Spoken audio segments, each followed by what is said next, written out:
Welcome back to Cheating Wives Among Us. He was in the mountains when a random photo showed up on his phone. In the background, his wife, in a dress he'd never seen. He packed his bag in 4 minutes and drove 4 hours home. What he found at 2 in the morning changed everything. Let's get into it.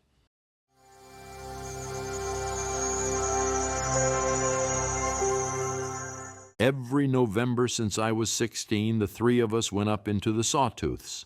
My father Gary, my brother Kyle, and me. We didn't talk about it, didn't plan it extensively, didn't need to. The week after the first frost, bags got packed. Same campsite, same fire ring, same mountain that had been waiting there all year without us. Gary would make terrible coffee on a camp stove and hand it to us like it was communion. And we'd sit there not saying much because we didn't need to. That trip was the 1 week a year where I could look at something large enough that my own life shrank down to a reasonable size. Megan always understood that.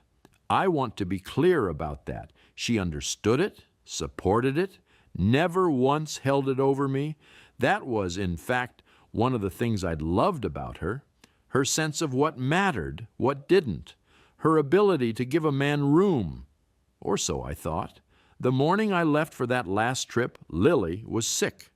Real sick, strep, 102-4, the kind of crying that cost something.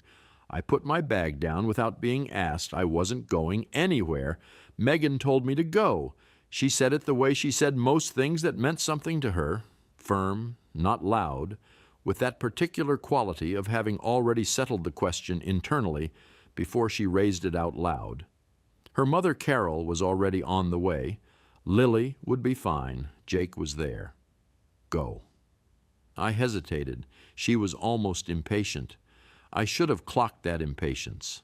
I filed it away, but not deep enough. So I went. Night 2 at camp, Gary was scrolling his phone for the weather forecast the way he always did, and he handed it to me without a word to show me something. A mutual friend had posted a photo from dinner at some restaurant in downtown Boise. One of those candid shots of a crowded table, a birthday cake in the background, everyone looking the wrong way. Except in the far corner of the frame, not at the birthday table, there was a woman in a blue dress. A dress I had never seen before, and a man I didn't recognize. The woman was my wife. I looked at that photo for maybe 4 seconds. Lily was home with a fever. Carol had driven over to stay with both kids so Megan could go to dinner. I handed Gary his phone back. I stood up and poured my coffee into the dirt. I had my bag packed in 4 minutes. Gary watched me the whole time without saying a word. He's 62, and he's been around men long enough to read a face like reading a weather front. He knew exactly what was happening, and he knew what I needed, which was to not be spoken to. Kyle wanted to come. He stood up fast, already reaching for his keys. I can handle it, I said. That was the first thing I said out loud in about an hour. Kyle sat back down. He didn't like it, but he sat down. Before I pulled out, my phone buzzed. It was Jake on his tablet. He was 9. And he typed the way 9-year-olds type, autocorrect mangling every other word. The message said something like, "Dad is the man who brings the boxes to Mom's work here?" I stared at it for a few seconds, then pocketed the phone and drove 4 hours with the mountain disappearing behind me. I pulled into my own driveway at 2 in the morning. Dark house, quiet neighborhood. I sat in the truck for a minute just listening to the engine tick as it cooled. Then I got out and walked inside. I moved through that house like a man checking a job site for structural damage. Quiet, methodical, not angry, or not the hot kind of angry anyway. You learn to assess before you act when you spend your days operating machinery that can pull the wrong wall down if you misjudge. Lily was asleep. Fever broken, cheeks still flushed, her little fist curled near her chin. I stood in her doorway for what was probably 2 minutes. I didn't go in. I didn't let myself feel it yet. There was work to do first. Jake's door was open a crack. He was asleep on his side, one arm hanging off the mattress, his tablet dark on the nightstand, both of them in their beds, both of them fine. Back downstairs, laundry basket in the hallway, a dress with the tag still on it, the kind you buy for an occasion you don't tell your husband about. On the bathroom counter, there was a perfume I'd never smelled before, which is the kind of thing you notice when you've lived in a house for 8 years and you know every scent that belongs there. Her phone was on the nightstand. I didn't touch it. I went out to Megan's car. On the passenger seat, there was a Zippo lighter, silver, engraved on the back DW. I took it inside, set it on the kitchen table, and photographed it with my phone from 3 angles before I touched it again. Then I put it back exactly where I'd found it. Then I sat down and opened my laptop and started pulling 6 months of joint bank statements. I drank 3 cups of coffee between 2 and 6 in the morning, and I did not sleep. Not because I was too upset to sleep, I was too focused to sleep. There's a difference. The statements were interesting. 47 restaurant charges at places I'd never been to. On evenings I'd been working doubles or putting the kids to bed alone. Hotel charges on weekends when Megan had told me she was at a work conference, and I'd believed her because she was organized and gave me no reason not to. I circled those. But there were also 3 small charges to something called MedLink supplies. Not large amounts, spaced out, the kind of thing you could look at 100 times and not notice. I circled those too, separately, in red. I didn't know what they meant yet. Anything that doesn't fit belongs in a separate column until you figure out where it goes. I printed everything and folded it into my back pocket. At 7:15, Megan came downstairs. She saw me at the kitchen table, and her face did several things very quickly: surprise, then calculation, then something that might have been relief, which confused me until I thought about it later. Relief that the waiting was over. I went to her car, retrieved the lighter, and put it on the table between us. Who is DW? What followed was a relatively short conversation. She didn't lie for long. I think she knew, looking at me, that there wasn't a version of this where lying gained her anything. She sat down. She told me his name, Dwayne Whitley, pharmaceutical sales rep. She said it had been going on 3 months. She said it didn't mean anything, which is what people say when they need to believe it's still possible to minimize.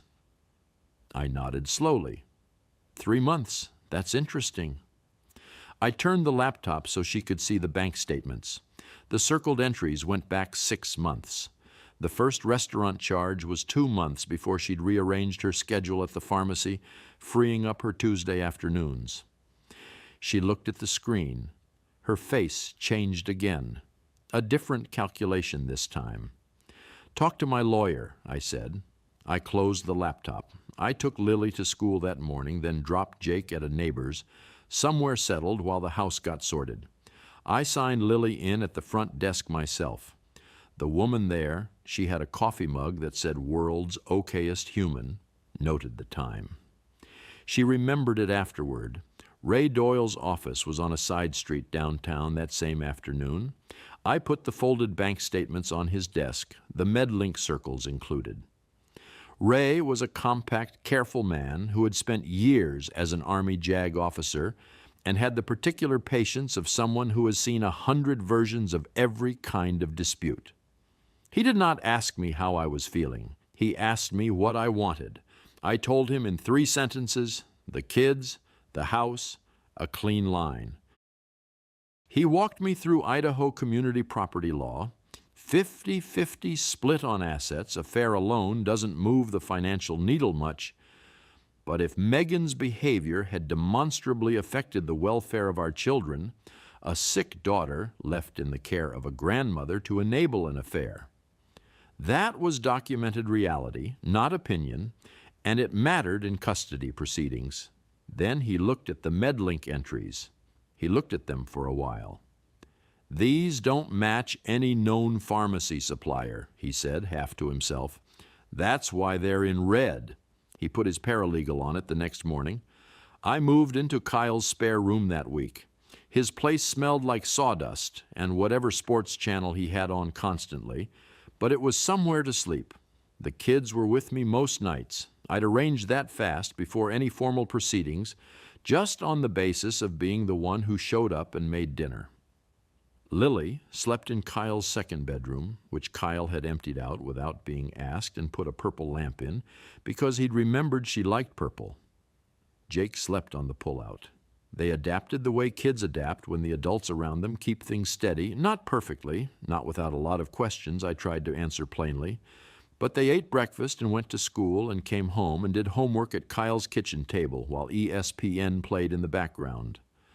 Kyle himself wanted to drive to wherever Dwayne Whitley lived and have a man-to-man conversation that would have solved nothing and cost everything.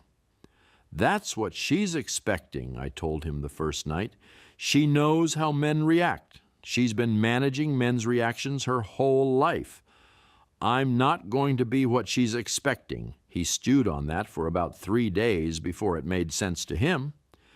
About a week in, I ran into Patty at a gas station on Federal Way. She worked with Megan at the pharmacy, not a friend exactly, just someone I'd talked to at a couple of company picnics. She looked uncomfortable the moment she saw me, which was enough information right there. We talked for 15 minutes, leaning against our respective cars. She was careful with her words in a way that told me she cared, but also that she'd been sitting on something heavy. Eventually, she said, "He's been coming in for years, every 2 weeks.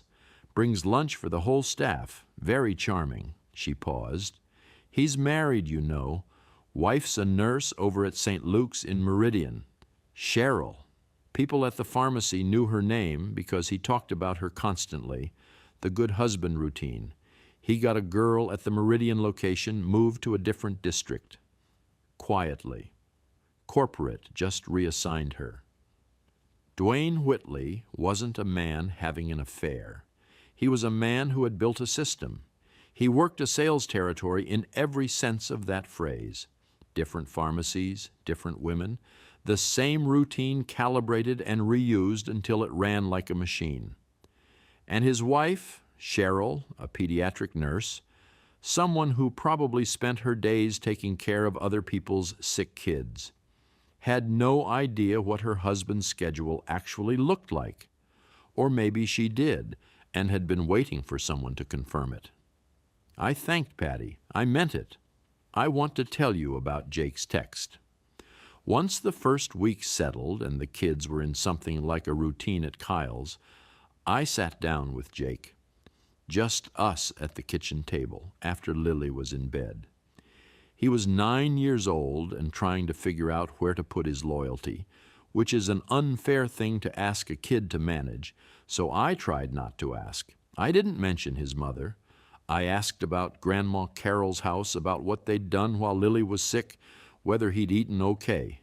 He told me about TV shows and then said, almost as a footnote, "The box man was at Grandma's house too. He brought Lily orange juice." I put my coffee down. "The box man," I said. "The guy from Mom's work who brings the boxes." He shrugged. He was nice. He had a cool lighter. Dwayne Whitley had been inside Carol's house while Lily was sick. Carol had let him in, had let him stand in the kitchen and bring orange juice to my 5-year-old daughter. I looked at Jake across the table. He was watching me with those careful eyes he had, always reading the room, always taking notes without knowing he was taking notes. "You did good, buddy," I said. "You want some ice cream?" Ray and I talked through the Cheryl situation before anything got sent. He was clear about his limits. His firm's name stayed out of it, and what went in the envelope had to be clean, factual, nothing that could be read as harassment or interference. So we kept it exactly that. Just my name and a P.O. box on the return. Inside, the circled bank statements printed clean, the 3 photos of the lighter, the date and location from the Facebook picture, no note, no explanation, just Here is what your husband's schedule actually looks like. I dropped it in a mailbox on a Tuesday morning and didn't think about it again. Within a week, Cheryl had retained a Boise family attorney named Donna Fitch and filed a formal complaint with Dwayne's employer, Valor Pharma, citing unprofessional conduct in the field. Dwayne was placed on administrative leave that Friday. Ray's paralegal had been pulling on the MedLink thread since the day I walked in. 2 weeks after I first filed the bank statements with him, she had something. MedLink supplies didn't exist. Shell account set up to receive small, routine-looking payments. The forensic trail on those transactions led to a device registered to a Valor Pharma sales representative who had been given limited system access as part of a pharmacy partnership arrangement. Dwayne had been using Megan's credentials to skim controlled medication samples from inventory, small quantities, timed to look like standard ordering discrepancies. I was in the crane cab and I sat with it for a minute before I responded. Does this change what I'm asking for? No, he said, but it changes her position considerably. Dwayne showed up at my job site on a Wednesday. Performance fleece, khakis, leased BMW parked outside the fence like he'd pulled up to a sales call. My crew went quiet. I climbed down and walked to the fence. He had the practiced, slightly wounded expression of a man who genuinely believed that charm was a universal solvent. I think we should talk, he said, man to man. I looked at him. You came to my job, I said. I just think there's been My lawyer's name is Ray Doyle. Have your lawyer call his office, I paused. You should leave now. He tried another angle. I let him talk. I'm a big man, and I've spent 20 years around machinery that requires patience, the kind where you stand still and wait until the thing either happens or it doesn't. He eventually ran out of angles and left. 3 of my crew signed written statements that week. They noted he had initiated contact and that I had not moved from my side of the fence. Carol called me the day the Board of Pharmacy opened their investigation. She talked for a long time. Difficult marriages, complicated people, the way loneliness gets into a person. The things she said were not entirely wrong, which made them harder to hear. When she finished, I said, Carol, Dwayne Whitley was in your house with Lily. When Lily was sick, did you know what he was? Silence on the line. We're done, Carol, I said, and hung up. Kyle found the rest of it by himself, the way he finds everything, by being unable to leave a loose thread alone once he spotted it. Carol had been involved with someone for nearly 2 years while Megan's father was alive. Her father had known, had stayed, had absorbed it. The family had held together. Kyle told me over the phone, and I sat with it. She raised Megan to think this was the way it worked, I said, that a man absorbs it and stays. What do you want to do with it? Nothing. I just wanted to understand. And I did. That's the thing about that particular piece of information. It doesn't change the math, but it tells you how the equation got built. Megan hadn't invented the behavior from nothing. That doesn't make it right. It just stops the question of where did this come from eating at you at 3 a.m. Megan's attorney ran the standard playbook. Garrett was emotionally unavailable, work-obsessed, gone every November. She hadn't been driven to anything. She'd been lonely. It was a coherent story, and it had the advantage of containing some truth, which is always what makes a story stick. They filed to keep the kids' primary residence with Megan during proceedings, citing my recent absence from the home. Ray had been ready for it. School sign-in logs, pediatric appointment records, Jake's wrestling club coach registration forms, where I'd been assistant coach 2 seasons running, neighbor statements, the woman at the front desk with the world's okayest human mug.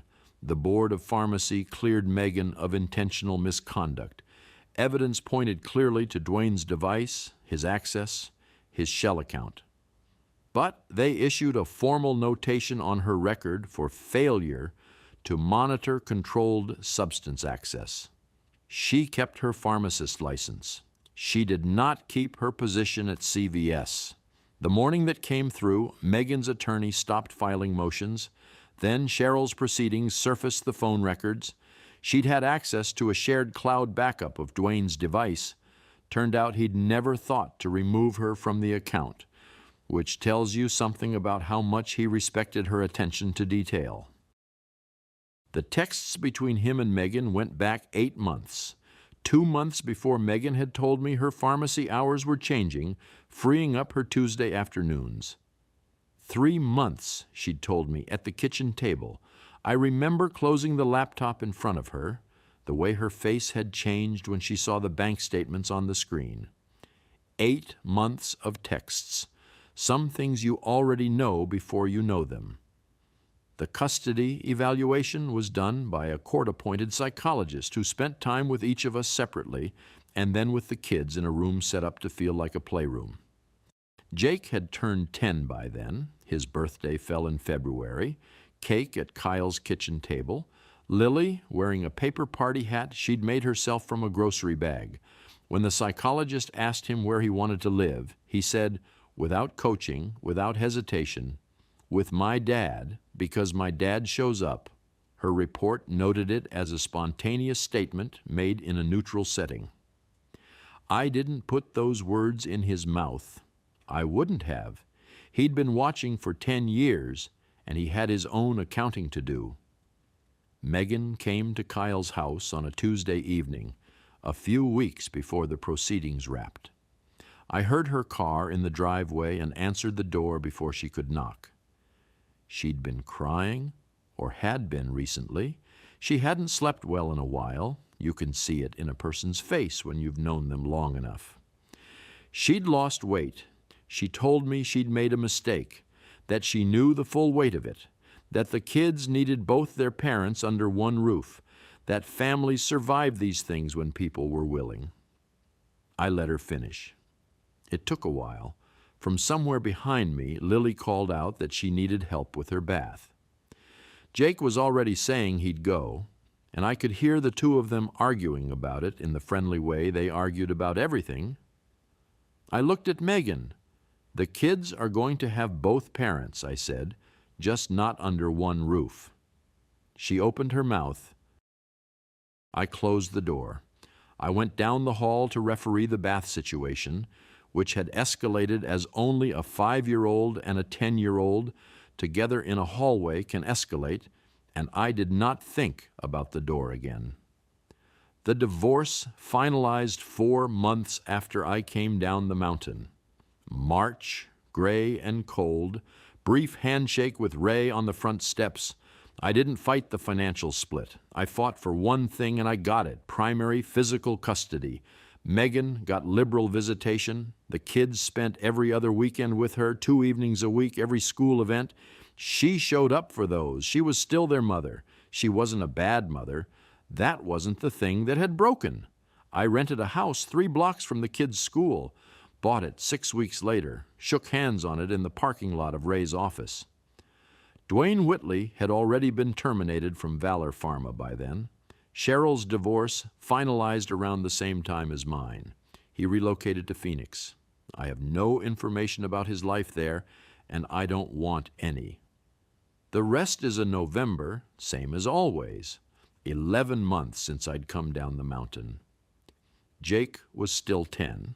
He wouldn't turn 11 until February, and I told him on a Wednesday over dinner, plain and direct. If he wanted to come up to the Sawtooths, he was coming. He looked at me with those careful eyes and said, yeah. He wanted to come. He packed his bag 4 days early and asked me 11 questions about elk behavior, which I answered all of. Lily was staying with Megan that week. She handled it with the particular gravity of a 6-year-old who has decided she is fine with something and needs you to know it. She gave me a drawing she'd made of a campfire before I left. I folded it and put it in my chest pocket. Up at camp, Gary handed Jake terrible camp stove coffee the way he'd handed it to me the first time, like offering membership in something that didn't have a name, but everyone understood. Jake looked at Gary, and drank it without making a face. Gary watched that and didn't say a word. The first night, Jake looked across the fire at me. "Dad, is this going to be our thing every year?" I looked at my son. "Yeah," I said, "this is our thing. That's it. That's where I stop."